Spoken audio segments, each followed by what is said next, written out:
Hello. Hey, are you working today? Not today. Oh, all right. Well, what are you doing? It's This Dr. is King my Day. dad. Got my I dad called him up to outside. see if he could help me on this episode, and he's retired. So I always joke around with him about whether he's working or not, because he has nothing to do all day, every day. Yeah. Wait a minute. Why would you be calling middle of the day? Just to say hi, and just to check on you. You're kidding. Well, that is really nice of you. Really, really nice. I don't think you've ever done this. all right. I need some money. Yeah, that sounds more like it. I called up my dad because this episode is going to get into drugs a lot. We're going to get into some Darknet market stories here. And so I called him up to see if he can help me understand drugs a little more. I never used it.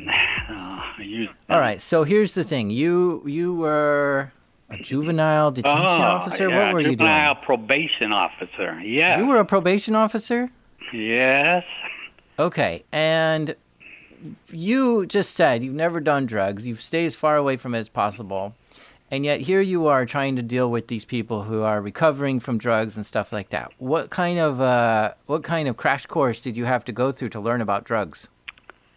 There was none.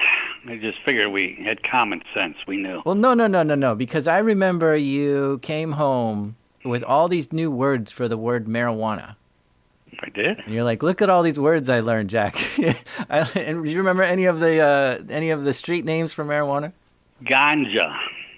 Yeah? Vitamin M. All right. You're getting it. That's all I can remember. All I can remember. Oh, man. I don't know what you were doing in that role. Yeah, but they were on probation, meaning they were not allowed to take them.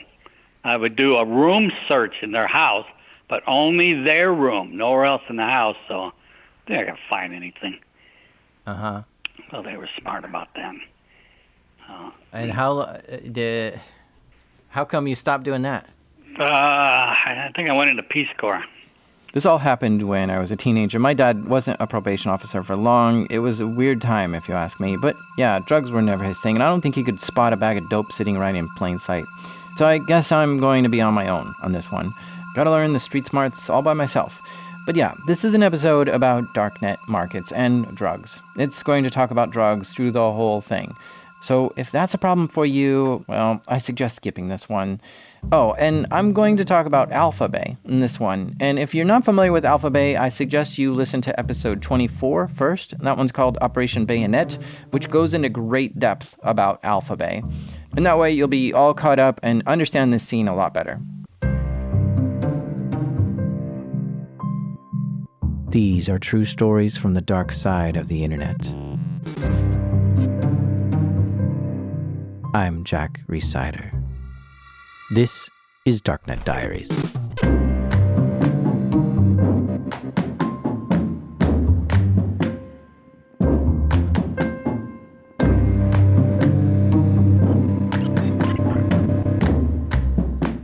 All right, so what's the name we should use for you? I've been thinking about that for like a week now, and I haven't come up with anything good.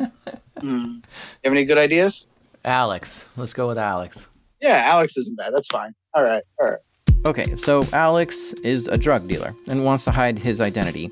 Alex said that he was a pretty smart kid in high school. He took upper-level classes like AP Physics and AP Chemistry, but he didn't seem to be all that close of friends with too many other kids at his school. And sometimes when he did hang out with other kids from school, those guys were doing drugs, and that's what got him into it. One of his friends seemed to have a good connection to always be able to get LSD, or acid. He learned that there was a kid in college who used to go to Alex's school who sold the LSD to high school kids. Alex said that the college dealer was a cool guy. He gave Alex good deals on acid. But eventually, this college guy decided he didn't want to sell to high schoolers anymore. Alex liked messing around with substances and started looking around for someone else to buy from. He found another dealer willing to sell him LSD. Alex was pretty tuned in to the LSD market, or at least the local market at his school, and saw some potential here. He thought if he bought some extra doses, he could sell them at school to cover the cost of his own supply and maybe make a little profit. I felt like the quality of service, I guess, where I lived was lacking, and I felt like I could provide a greater quality of service and professionalism than most of the other people that I knew provided drugs. He had a real entrepreneurial spirit about the whole thing. He had a bit of cash to get his little hustle started with. He only sold LSD because the margins on weed just weren't high enough. He said he was picky about his clients, and he wouldn't sell to anyone too young or who felt like they shouldn't be taking acid. He prided himself in being a good salesman. So that was the deal for a little while. Alex had a new supplier, and he would buy in bulk from them and make 2 or 3 sales a week to people at his school and hometown. So the guy that was selling me acid, he went crazy, sort of. Like, he had a break from reality, basically, and it's just like talking about aliens and stuff. Like, meeting with him in a park and him talking about how this Tool song is speaking to like his inner spirit, and like me just being like, what the heck is going on? Yeah, it was weird. And then he kind of like wanted to stop also, and I was like, yeah, you know what, I don't need this. After this dealer bugged out, Alex decided it was time to turn to the online markets instead. He read all the guides he could find on the dark web subreddit. He downloaded Tor, set up PGP, bought some Bitcoin, all the usual stuff. And also, keep in mind that at this point, he's still just 18, going to high school, and living with his mom. So he set up a P.O. box where he could get packages without worrying that his mom might open them up. And once he had this all set up, he logged on to Tor and headed straight to the most popular online marketplace at the time, Alphabay. And when he got there, compared to his local hometown dealer, this was a whole new world. Yeah, it becomes a whole different dynamic. When you have one supplier, really, it's sort of like, this is what I can get for this. Sometimes the quality changes a little, or sometimes the prices change, but it's not like, I mean, the darknet markets are truly a market where, the prices were just so good comparatively. On Alphabay, he could see all kinds of varieties available. What he was looking for was LSD in the blotter paper form. This is where a drop of LSD is put on a small square of paper and then you eat the paper. The little blotter papers have all kinds of artwork on them, and he was looking at ones with the Mad Hatter on them, Aldous Huxley, Grateful Dead, happy faces, or just trippy colors. On top of that, there were a variety of strengths. It's kind of overwhelming at first, like it's analysis paralysis in a way, just comparing prices in your head like constantly and being like, would it be better if I got the stronger one, or like, would my customers maybe prefer a weaker dosed one and they, I sell it a little cheaper and it's more, but then like, what are my margins like, and what's overall revenue look like? This was the best of both worlds. Instead of just buying the one thing the local guy was selling, Alex suddenly had access to all sorts of different substances and strengths, and they were all way cheaper than what he was just paying for in person. So he gave it a shot. He set up his account, got some Bitcoin together, and started buying acid on the darknet marketplace Alphabay. He already had some customers, so he was able to move those doses fairly quickly and rinse and repeat the process. His operation was working and growing, but it was still small potatoes. Alex worked his way up to buying a sheet of acid. This would be a perforated sheet of paper with 100 hits of acid. The thing about LSD is that it's odorless, and it's very small. It's just a tiny square of paper, so it can be hidden in a lot of different ways. He'd buy a sheet for like $200 and then sell each hit for like $8. He'd wait for someone to buy some, and then he'd tear off a little square and put them in a little plastic pouch and give them to the person. And once he'd start to run low, he'd hop back on Alphabay and order another sheet. Still living at home, he wasn't making tons of money, but enough to buy a new video game or go to a concert once in a while. So it basically continued into college, but maybe a little bit bigger. Early on, I was basically, just doing the same thing I did in high school, but on a bigger scale. I went to a big school, and there was, lots of people there, and I met people that also, sold drugs. So I was like, hey, I can hook you up, and I can give you, really good prices on stuff. So it just kind of like escalated from what was happening in high school. Once Alex met these other dealers, he said he mostly became a distributor, buying drugs on the dark web and then selling them to other dealers instead of dealing directly to users. He didn't make the same margins as he was selling to users, but he said it took a lot less time and effort, which is important because at the same time, Alex was growing his business. He also started studying chemistry and physics more seriously. Eventually, he started expanding to other substances, more exotic stuff, and started to develop quite an interest in exotic drugs. I mostly sold like kind of like interesting things that were not like just your typical like weed and stuff. But I sold a lot of like esoteric psychedelics and hexen, some of the 2Cs like 2CB, 2CE, mescaline, some of the tryptamines like DMT and like 4-HO met. Alex combined his interest with chemistry and drugs. When he'd buy an exotic drug, he was fascinated with what was in it and wanted to do little experiments to verify that what the vendor said they were selling was actually in it. So everything I would get, I would test with reagents. I never wanted to sell anything that, wasn't exactly what it was. So a reagent test is if you want to make sure that the chemical you have is actually the chemical that you have, because you look at a white powder, you've no idea. Like especially with MDMA, there's a lot of starting precursors that you can start with and then produce chemicals that are similar to MDMA but are not as preferable, like Eutalone or paramethoxy, methamphetamine, or there's a bunch of them, methadone, stuff like that, and they can have more negative side effects. So he had a little lab in his apartment to do these tests with. Nothing special, just little bottles of reagents and measuring spoons and cups and toothpicks. But it was a little lab, and it meant a lot to him to know this was the right stuff, but also for his customers.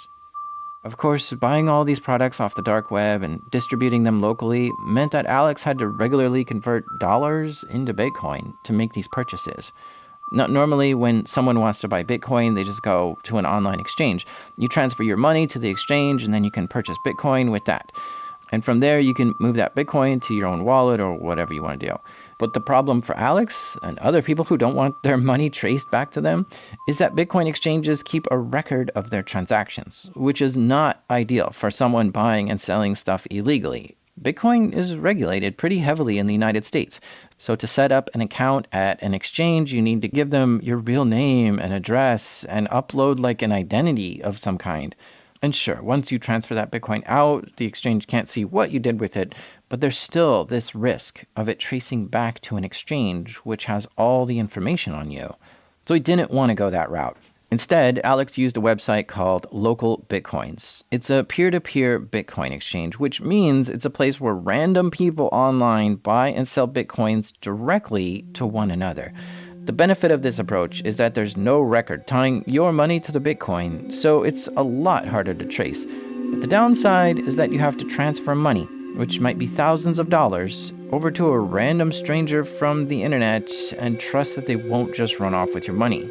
I think it's one of the most nerve-wracking things in the whole ecosystem of drug dealing is that it's like, you're sitting there out in this park after going to the bank, just refreshing your phone over and over again, like, where's my money? He would pick someone on Local Bitcoins and arrange the exchange. Often this is depositing money into their bank account, and then they send you the Bitcoin. When I would go to buy Bitcoin, I would message the person, and I'd be like, I'm leaving right now, because I would have to take a bus to downtown. And I would try to let them know my location and stuff, and be like, I'm doing this. I'm right here. I'm not just ghosting you. I'm not gonna ghost you. And I was worried about them being they canceling it, and then I get there and I have to set up another one. Did you ever get ripped off? I mean, you had to do a lot of exchanges through. Oh no! I never got ripped off. I mean, I think a lot of people on Local Bitcoins are just traders and people that want to exchange Bitcoin and stuff. I don't know. It feels more like a normal financial service than I think it should, but it's also good. At this point of the story, Alex is still buying on Alphabay. But if you know your Darknet history, you know what happens to Alphabay. If not, check out episode 24. It's called Operation Bayonet, where I tell the whole complicated story. But in short, Alphabay was seized by the feds and it was shut down. So suddenly, one day, Alphabay was just gone. And at first, nobody knew why. Yeah, it was a weird thing, though, where it seemed like an exit scam, though, right? Alex lived through that on the buyer's side of things when it went down. Yeah, so I remember it happening, and I lost a couple $100, not a ton. I definitely lost a little. I was kind of pissed. Alex said that he lost cash on Alphabay because he had put some money in for an order, but it hadn't completed. So his payment was just sort of on the marketplace itself when everything went down. In retrospect, yeah, losing a few $100s was pretty annoying. But at the time, this whole thing felt huge. Like the Darknet market world had just been turned on its head, and no one was sure what was safe anymore and what was compromised. It was chaos, honestly. It was just like madness on the internet. My life was just like I kind of, obviously I think with this stuff, you sort of have two lives. And I felt like one life was like in shambles and the other life was just going on as normal. So it was sort of weird. And everyone was just really nervous and totally scared. And yeah, a bunch of people were like, I'm taking a break. And I was like, you know what? Good idea. I'm going to take a couple months off, see how this plays out. And hey, it's pretty good. Worked out pretty well, honestly. Alex says laying low worked out well for him because in the wake of Alphabet's collapse, a lot of buyers and sellers flocked to other markets like Hansa. But at the time, Hansa was controlled by the Dutch authorities, which was basically a trap. A lot of people got caught in that whole operation, but for those few months, Alex just played it cool. He focused on his schoolwork and got through the rest of the school year. But then came summer. Alex said he planned on staying in the college apartment over the summer to do an internship, but he got a little lazy. He procrastinated with his applications, and he didn't actually get the internship. And so he just tried to sell drugs to the other kids on campus, but he didn't account for the fact that most students didn't live around campus over the summer, meaning he was making way fewer sales than he was used to. I was not making nearly as much money as I would have liked, and I had other expenses at the time, girlfriend, and all that, and I was never a huge saver at that time. I was just kind of like churning money, really. I mean, it's just sort of like I didn't want to deposit into a bank account or anything. When we invest a lot of time or effort into something, it's hard to just walk away from that. By this point, Alex knew a lot about drugs and the economy of it all, so he wanted to stay in the game. But he needed to find a new supplier to keep selling. So I was buying from this ClearNet site. I was buying Etizolam, which is a research chemical benzo. It's similar to Xanax. They were doing really, really good prices. And I kept stepping up my order amount. And eventually I ordered a bunch from them. And then they were like, we don't think we can fulfill this because we're going in a different direction. And they sold a lot of weird steroids, and like, we can give you store credit and you can buy these weird steroids that have never been tested on humans. And I was like, no, thank you. I don't really want that. And I was like, whatever. I just figured I lost the money. I was, kind of pissed off. And then I get a message a couple of days later and they're like, so we have even more than you wanted in stock. And we'll just give it to you because we don't really want to deal with it. And I was like, okay. Sounds good to me. So they send me a bunch, and I had a person that would sell the stuff for me, but they could not handle the amount that this was. It would take a long time to sell all of it. So I was like, you know what? I'm gonna start vending. Vending, as in he's gonna start selling on a Darknet marketplace, and not just in person anymore. Now, what he just got shipped to him was not a large batch of pills ready to sell. It was more like the active ingredient in a drug, and his idea was to make the pills and then sell those. He felt confident enough with his chemistry skills and drug knowledge to give it a try and make it himself. So how much of this powder did you get? So it would be enough for, I think, 13,000 doses. So, I mean, good amount. 13,000 pills. Now, Alex says a dose was super small, 1 milligram of powder or something. So even enough powder for 13,000 pills didn't take up that much room. It wasn't like he struggled to find a place to store it or anything. But still, 13,000 doses is a lot.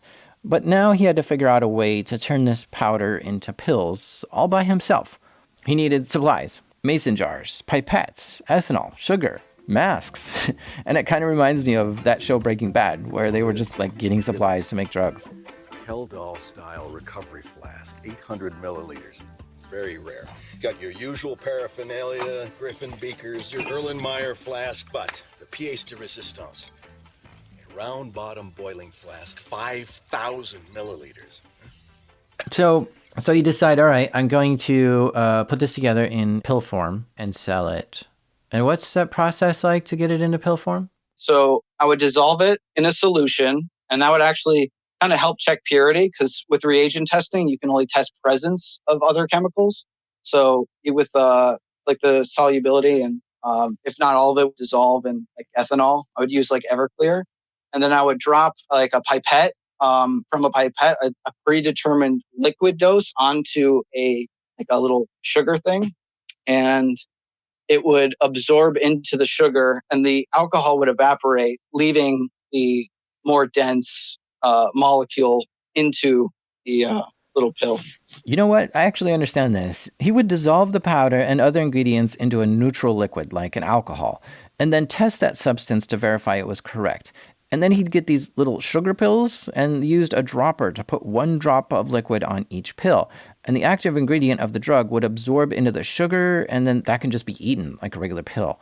And this is a pretty smart way to do it, because if you try to mix and measure dry ingredients like powder, it's hard to mix it perfectly and measure perfectly.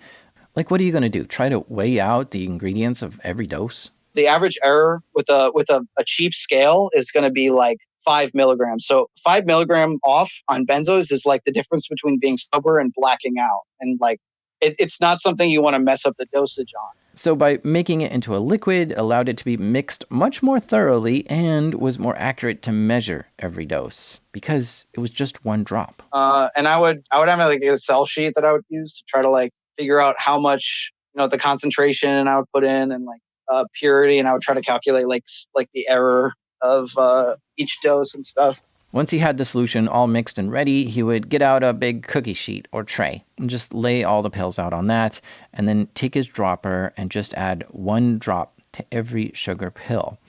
Now remember, his solution was mixed with alcohol, and the reason for this is because it'll evaporate quickly.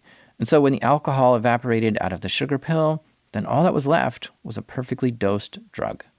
If we were to look at your dorm at that time or wherever you're doing this, what kind of equipment would we see around the place? And were we talking like rubber gloves, eye goggles? Oh yeah. When I would both like pack up and manufacture, I would put on like this camping like bug thing that kept like any facial hair, any head hair from falling. Actually, sometimes I would just wear a gas mask because then you don't like breathe on it and stuff. And then I would wear, obviously, gloves, goggles. I mean, for the manufacturing, I would kind of wear, because sometimes I was dealing with like hot ethanol, which would like kind of suck to get in your eye. So yeah, I would wear goggles sometimes. All right, so he had enough active ingredients to make 13,000 pills. That's going to be a lot. His process was to make a bunch on a different trays and then let them dry, and then he'd package them up. The first batch went pretty good, so he made more trays, and that was going good, but then he ran out of trays, and so he had to wait some time for everything to dry, and then he could package that up, and then put a whole bunch more pills on more trays.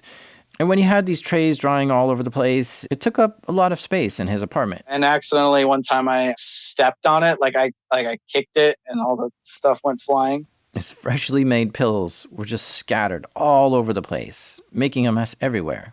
Yeah, they get all the floor, and it was just like, I mean, it wasn't that many, but it was definitely like enough that I was like kind of a little upset for the rest of the night. He finished mixing and dosing and drying all the pills and packaging them up, and he was ready to sell them. What he made was edazolam, which is similar to benzos, which is similar to Valium.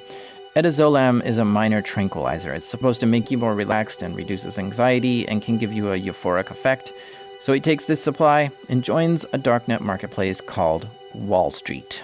He sets up as a vendor there, which can take a while to get everything set up. So how's it going? You've got the stuff for sale there. You're starting to make some sales. At first, it was like kind of slow. I think that it's normal. A lot of samples, a lot of small orders. People not really trusting you. So how big does it get though? Do you end up selling the whole stock or? Yeah. Eventually, and I end up ordering more.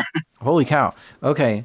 So you sell something over 10,000 tablets of that. And so during that time of making it and selling it and getting all that, how busy are you as far as just doing this as your side hustle? How much time are you spending like a day or a week on this?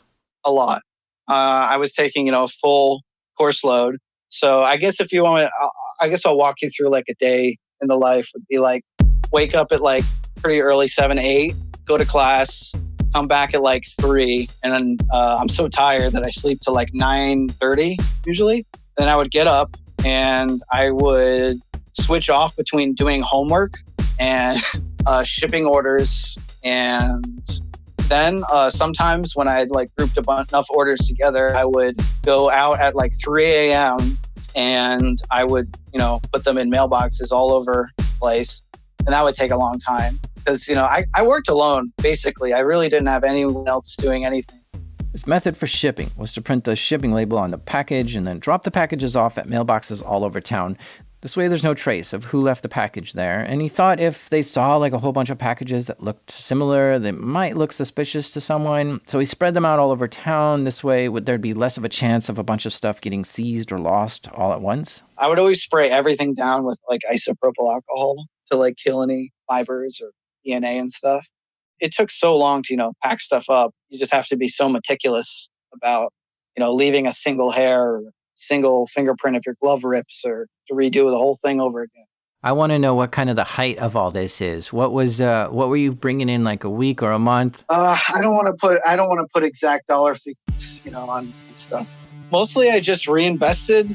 Yeah, I bought computer stuff, and I bought a ridiculous printer, like absurd, because I was so sick of my other one with printing labels. So like stuff like that. And I mostly kind of just reinvested it. And the way I was growing, I could have been, easily somewhere in the 6 figures per year. So as his supply was running low, he ordered more pure edazolam powder so he could make another batch of, say, another 10,000. And so that's what he meant by reinvesting into this. But as he was getting ahead and making more money, he would buy some other substances and make a different kind of drug. Or he'd buy in bulk from someone and test that drug and then resell that in smaller quantities. He worked his way towards having quite a selection. At different points, he sold different things. But along the way, he sold all these drugs: LSD, MDMA, mescaline, eudalone, amphetamines, ketamine, aprazolam, benzos, and of course, edazolam. And yes, he was taking all this himself too as part of the journey. Quite the busy and entrepreneurial college kid. Part of the reason it took Alex so long to deliver all these packages every night was because he was riding the bus. He was making decent money, enough to reinvest in his business, while also paying rent and buying himself a few nice things, but he never bought a car. I didn't want to have to, parking in the city, and it's just a hassle. And then it's nice sometimes, obviously, but I was actually thinking about getting a motorcycle, but I was too busy to like take classes and all that and get a permit in a different state. It just seemed like a hassle, so I just took the bus. Alex seemed to have a pretty responsible mindset. He said he was saving all this money and had a dream of buying a house with it one day. But to get to that point, he would have to keep selling for a while. And the longer you do something illegal like this, the more chances there are of something going wrong. And since he's talking to me, you can probably guess that eventually something did go wrong. So somewhere along the line, I shipped a package to someone, and from my lawyer tells me, apparently sometimes they'll do like package lineups, and they will, like group a bunch of packages together and then like look inside of them. Not like intrusively, because I think you need a warrant for that, right? But then they eventually like got a warrant or whatever. And then they did a controlled delivery to this guy, and then he's like, oh shit. So he like shows them, I think his account and where who he bought from. But at that time, they had no idea who I was. So if you didn't fully catch that, federal agencies are able to monitor for suspicious packages, and in some cases, they can go through the mail and get a warrant. And in this case, the feds found one of Alex's packages on its way to someone who bought from him on Wall Street. The feds did what they called a controlled delivery, where a law enforcement officer dresses up like a package delivery person and delivers the drugs to the suspected buyer. Then when the buyer signs for the drugs, the police then come in and arrest the buyer. In this case, they probably told the buyer his punishment would be lighter if they cooperated with law enforcement. So they asked him to show the police where he bought these drugs, and so he pointed to the Wall Street Darknet market. So at this point, the feds were aware of Alex's Wall Street account, but that's all.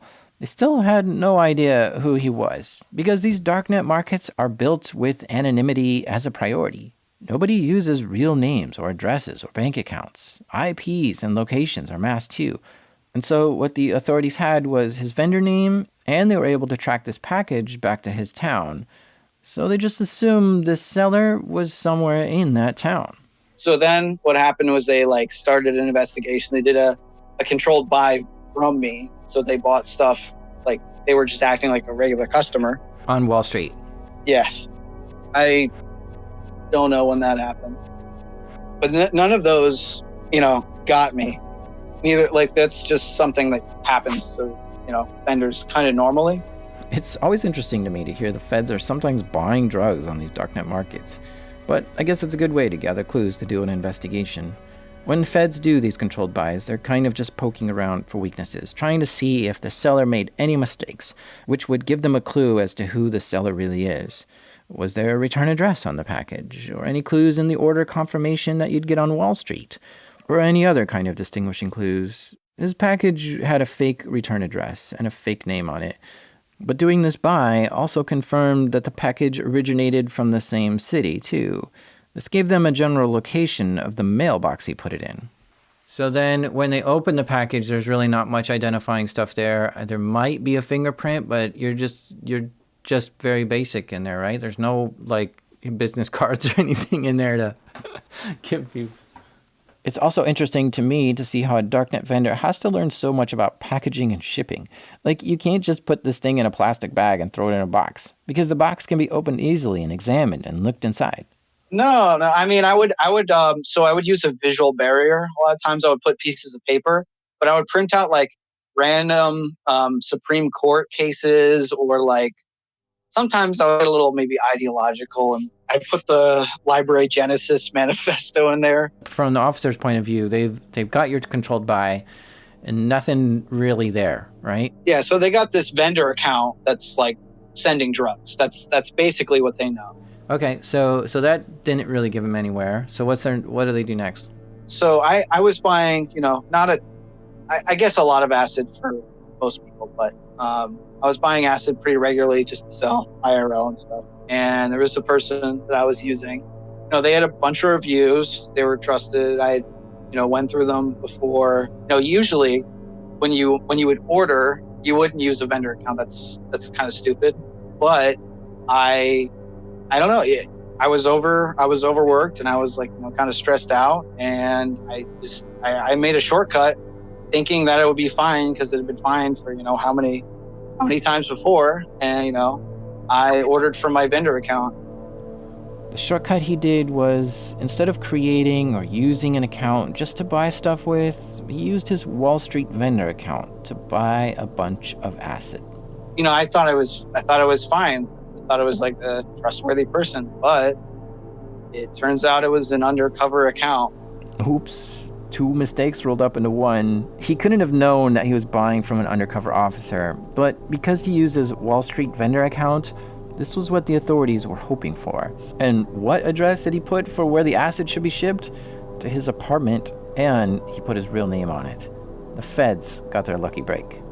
The interesting thing is, I think that I was talking to my lawyer who has some, a lot of federal experience and stuff, and he was saying that, it'd be pretty unusual for them to sell, legit stuff for a while, get all these good reviews, and then just be like, oh, actually, we're undercover. Usually they will bust pretty quick, and also they're not going to just let a bunch of drugs go, So what I think is I'm pretty sure the owner got compromised and then turned over his account to be used as an undercover. But, who knows? My theory here is that a vendor probably got caught by the feds, and the feds took over that vendor's account somehow, which is great for the feds because now they have control over a reputable vendor. Or they might have had the vendor just keep on selling like they were, just tell the feds about every single sale that took place. But we really don't know how the feds had such a reputable vendor account on Wall Street. I could see why you stop and think about that for a long time sometimes, though. How and why? Oh, it's just one of those things that's sort of going to be, I feel like, an eternal mystery in my life. And I'm just going to, it is what it is. Whatever happened, the end result was the same. The feds connected the dots and had his real name and address, and were about to surprise Alex with a visit. So I had just come home from a break for class, and I was trying to do some stuff at home, and I get a knock on the door. There's a guy in a worker's vest, like one of those fluorescent. And he's like, "We're working on the water main. Can you go turn on your faucet?" And I was like, "Okay." I don't know. And I was like, "Works, okay." And then he's like, "All right, thank you." And then I go outside, and there's this big box sitting there, and I was like, "Oh, cool. I think I know what that is." So I go inside, and I was a little like, "Why is this so big and empty?" at first. And then I opened it up, and I'm like, "Okay, so this looks wrong." The actual drugs inside, they were not like they're supposed to look, and they were too few of them, and it was just wrong. And then I found this thing that's like it looks like one of those Bluetooth earpieces, maybe. You know what I mean? And it was like this like blinking light, and I was like, "Oh man!" And then I hear behind me, police search warrant, and I was like, "So this is happening."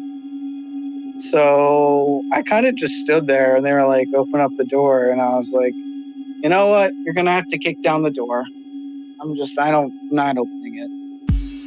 Alex said that a team of officers wearing bulletproof vests busted through the door, weapons drawn, and yelled at him to get on his knees. They cuffed me on my knees, and my head is just like swimming. My ears get really hot, and in the kind of scenes in movies where like something really bad happens and like your ears kind of comes out of focus and like you hear a ringing noise, like a tinnitus sort of thing. It was exactly like that. And, I plead the fifth. They go and put me downstairs, and they keep trying to get me to talk and all that. And I don't say really anything. And then they're just like, I don't know how many people, 20, 30. And I'm sitting by my door so I can see them all coming in. And it's like, Jesus Christ, like that's a lot of different agencies. Alex said the officers were in his apartment for over an hour while he sat handcuffed to a chair. And when they were done, they took all the drugs and all the equipment, his computer, his phone, anything they might be able to use in his case. What do you feel like when they leave? It was really weird because it's like chaos. There's like 30 people with guns staking around your house, and then they're just gone, and it's like silence, and I have no phone. I have no computer, and I'm just sitting there. And like, I was like, did that really happen? Like, did that actually happen? Then I go upstairs and I see like everything's a mess. And I was like, that actually happened. But I can't call anyone because I don't have a phone. Eventually, one of his roommates came home, and Alex was able to use his phone to get in touch with his parents. After the raid, though, Alex said he wasn't summoned to court for several months. According to him, no one placed any sort of supervision or anything over him. Alex pled the fifth with the officers and said nothing. But when he got to court and saw a judge, he immediately pled guilty and admitted to his crimes. Alex was sentenced to serve 2 years in prison and then 3 years of supervised release after that, as well as to pay a $100 fine. But that sentencing was delivered not too long ago, and yet here he is talking with me. See, the thing is, there's a pandemic going on, and he was showing that he was diligent with schoolwork through this whole time. So the judge is letting him finish one more semester of school before he has to go to prison. So it looks like in a few months is when he's going to be locked up for 2 years. Well, dude, it sounds like you've got plans for 2021, and you'll be back in 2023. Good luck out there, and reach out when you get out. All right. Thanks, man. Sounds good.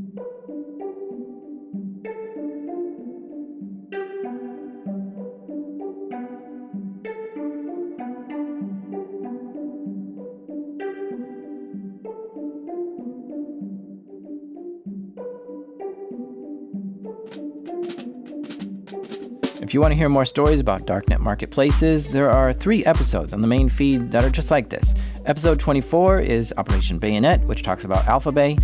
Episode 58 is called Oxymonster, which is about a notorious drug vendor. And there's episode 81, which is called The Vendor, and I bet you can guess what he vended. This show is made by me, the mashed potato, Jack Resider. This episode was produced by The Mentalist, Christian Green. Sound designed by The Sizzling, Garrett Tiedemann. Editing help this episode by The Wishful, Damien. Our theme music is done by The Phonic Freak, Breakmaster Cylinder. And even though when I bought some software, it said it can run on Windows 10 or better, but I couldn't get it to run on Linux, which is better than Windows. This is Darknet Diaries.